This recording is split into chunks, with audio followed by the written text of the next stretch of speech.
এই দৃশ্যলৈ মন কৰক চাওক এই দৃশ্য সামাজিক মাধ্যমত ভাইৰেল হৈ পৰিছে এই দৃশ্য যদিও ট্ৰেক্টৰ চালকজনৰ কিছু পৰিমাণে দুখ দুৰ্দশাত ভুগিছে কিন্তু আমোদ দিছে ৰাইজক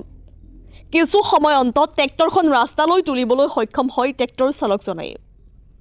কিন্তু ৰাইজৰ মতামত অনুযায়ী কোৱা মতে বহু বছৰ নেদেখা দৃশ্য এটা দেখিলোঁ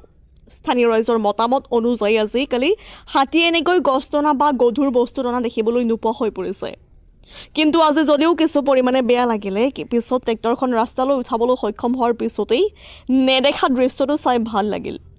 এনেকৈ আমোদ দিলে ৰাইজক এই দৃশ্যলৈ মন কৰক চাওক এই দৃশ্য সামাজিক মাধ্যমত ভাইৰেল হৈ পৰিছে এই দৃশ্য যদিও ট্ৰেক্টৰ চালকজনৰ কিছু পৰিমাণে দুখ দুৰ্দশাত ভুগিছে কিন্তু আমোদ দিছে ৰাইজক কিছু সময় অন্তত ট্ৰেক্টৰখন ৰাস্তালৈ তুলিবলৈ সক্ষম হয় ট্ৰেক্টৰ চালকজনে কিন্তু ৰাইজৰ মতামত অনুযায়ী কোৱা মতে বহু বছৰ নেদেখা দৃশ্য এটা দেখিলোঁ স্থানীয় ৰাইজৰ মতামত অনুযায়ী আজিকালি হাতী এনেকৈ গছ টনা বা গধুৰ বস্তু টনা দেখিবলৈ নোপোৱা হৈ পৰিছে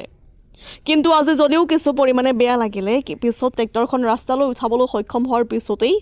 নেদেখা দৃশ্যটো চাই ভাল লাগিল এনেকৈ আমোদ দিলে ৰাইজক